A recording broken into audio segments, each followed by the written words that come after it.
വടകര നഗരസഭ health squad നഗരത്തിലെ വിവിധ ഹോട്ടലുകൾ, പ്രത്യേകിച്ച് ഈ സമയത്ത് മഴക്കാലമായതിനാൽ മഴക്കാല രോഗങ്ങൾ തടയുന്നതിന്റെ ഭാഗമായിട്ടാണ് പരിശോധന ആരംഭിച്ചത്.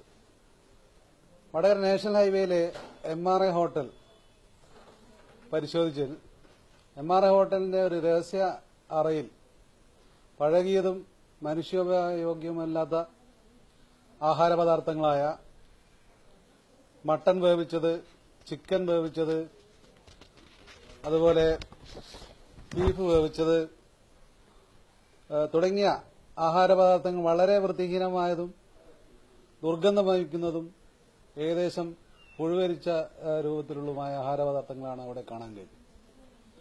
പലപ്പോഴും ഹോട്ടൽ പരിശോധിച്ചാൽ ഈ രഹസ്യ കേന്ദ്രങ്ങൾ ശ്രദ്ധയിൽപ്പെടാറില്ല. പക്ഷേ യാദൃച്ഛികമായി റൂം പൂട്ടിക്കിടക്കുന്നതായി കണ്ടതിൽ അവിടെ ഞങ്ങൾ അപ്പോൾ റൂം തുറപ്പിക്കുകയും അതിൽ പ്രവേശിക്കുകയും അവിടെ കണ്ട കാഴ്ച വളരെ അസഹനീയമാണ്.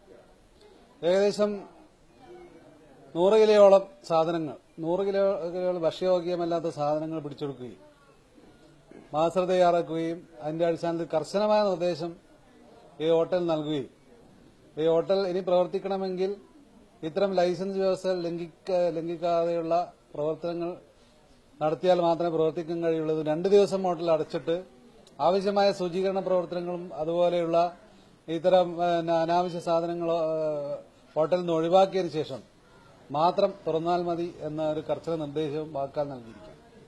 അതുകൂടാതെ ഈ ഹോട്ടലിനെതിരെ കർശനമായ മറ്റ് നടപടികൾ ബഹുമാനപ്പെട്ട സെക്രട്ടറിയുടെ ശ്രദ്ധയിൽപ്പെടുത്തി സ്വീകരിക്കുന്നതാണ് മാത്രം പറഞ്ഞു അറിയിക്കുന്നു. ഇതുപോലെയുള്ള സ്ക്വാഡ് പ്രവർത്തനം വരും ദിവസങ്ങളിലും തുടരുന്നതാണ്. അതുപോലെ